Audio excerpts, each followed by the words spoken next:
আসসালামু আলাইকুম ওরহমাতুল্লাহি ওয়াবারাকাতুহ। বিসমিল্লাহির রহমানির রহিম। ইন্নাল হামদুলিল্লাহ ওয়াসসালাতু ওয়াসসালামু আলা রাসূলিহি ওয়া বা'দ। প্রিয় শিক্ষার্থী বোনেরা, আহলান ওয়া সাহলান। কোরআন পড়ুন সহজ পদ্ধতিতে কোর্সের তৃতীয় ক্লাসে। আজকের ক্লাসে আমরা 3টি হরফ শিখব ইনশাআল্লাহ। গত 2টি ক্লাসে আমরা ঠোঁটের সাথে সম্পর্কিত 4টি হরফ মিম বা ওয়াও এবং ফা শিখেছিলাম। আজকের ক্লাসে আমরা যে 3টি হরফ শিখব, এই 3টি হরফ জিহবার সাথে সম্পর্কিত।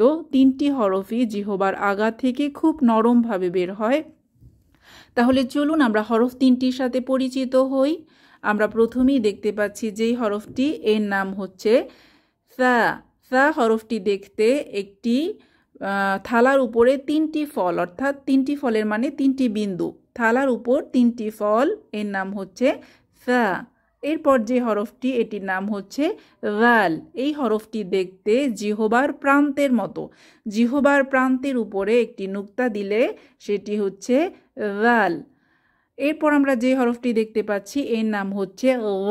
একে দেখতে লাঠি সহ বেলুনের মতো। লাঠি সহ বেলুনের উপর এক নুক্তা দিলে এর নাম হচ্ছে গ। এখন আমরা লেখার পদ্ধতি দিয়ে হরফ 3টি শিখব।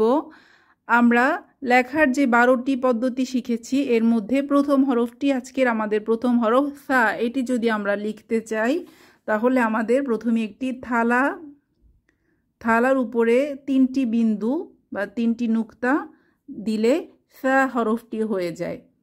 এরপর রাল হরফটি লেখার জন্য আমাদের দরকার হচ্ছে একটি অর্ধবৃত্ত।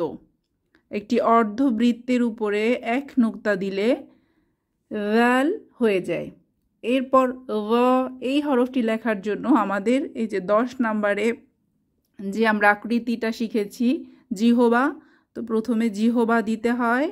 এরপরে একটি খাড়া রেখা, এর উপর একটি খাড়া রেখা দিয়ে এক বিন্দু দিলে তখন গ হয়ে যায়। আশা করি আমরা এই 3টি হরফ লেখা শিখে ফেললাম। এখন আমরা এই 3টি হরফের মাখরাজ শিখব ইনশাআল্লাহ। আমি আগেই বলেছিলাম আজকে যে 3টি হরফ আমরা শিখছি, সা, রাল এবং গ, এই 3টি হরফ জিহবার সাথে সম্পর্কিত। এরা জিহবার আগা থেকে বের হয়। জিহবার আগা বলতে জিহবার সামনের অংশ এবং দাঁতের সামনের পাটির দাঁতের উপরের দাঁত এবং নিচের দাঁত দাঁতের আগার সঙ্গে লাগিয়ে খুবই নরমভাবে সা, রাল এবং গ, এই হরফ 3টি উচ্চারিত হয়। আমরা সহজভাবে বলতে পারি জিহবার আগা দাঁতের আগা।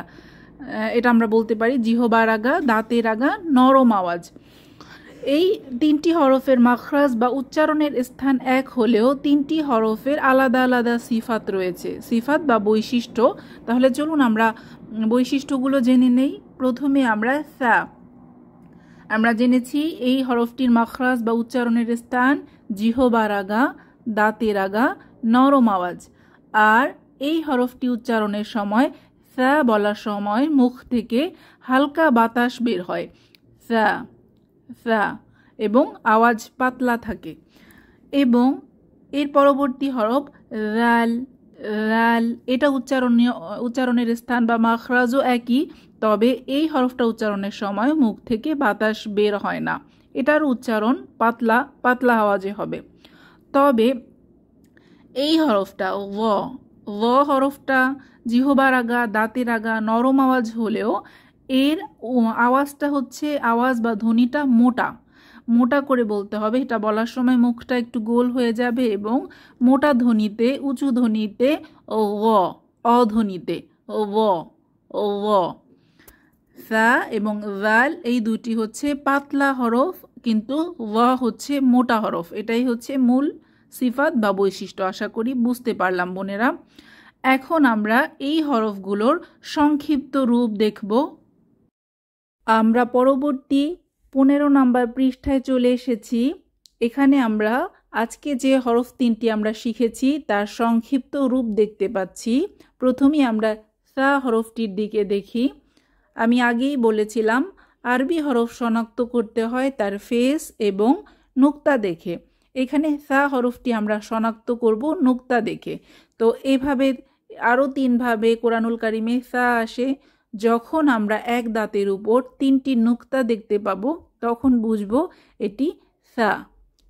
তাহলে আমরা আশা করি বুঝতে পারলাম এক দাঁতের উপর 3টি নুক্তা থাকলে সেটি হচ্ছে সা। আমরা এভাবে সা বুঝতে পারবো ইনশাআল্লাহ।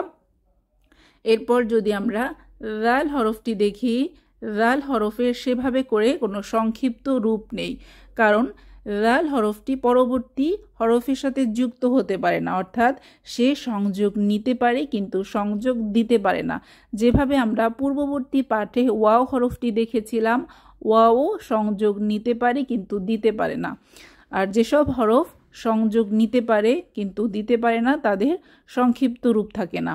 তো জাল হরফটিও এরকম পেছনে হরফের সাথে যুক্ত হতে পারে, তাই এর সংক্ষিপ্ত কোনো রূপ নেই।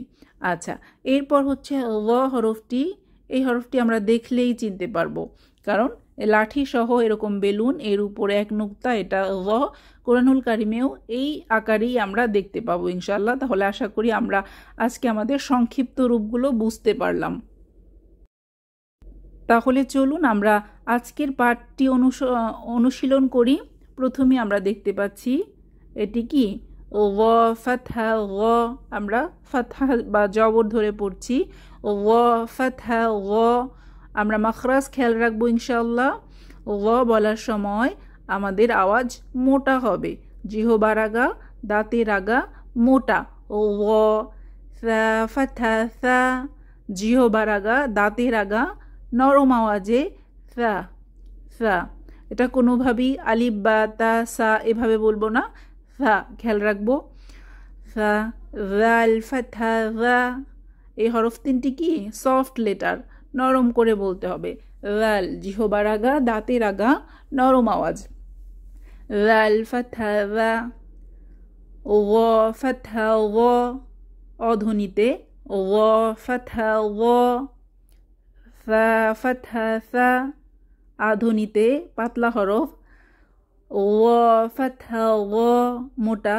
সা ফাতহা সা। জাল ফাতহা জা। সা ফাতহা সা।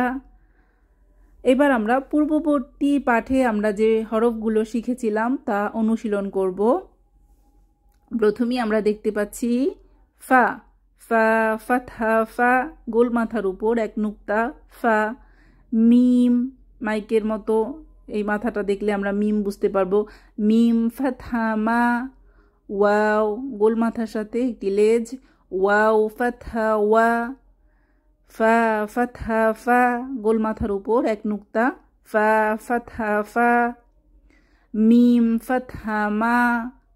বা ফাতহা বা, দেখেন এক দাঁতের নিচে এক নুক্তা, এটা হচ্ছে বা। আর এক দাঁতের উপর 3 নুক্তা আজকে আমরা শিখলাম, সেটা হচ্ছে ফা। খেয়াল রাখবো নুক্তা দেখে যাতে আমরা বুঝতে পারি। মিম ফাতহা মা। ফা ফাতহা ফা।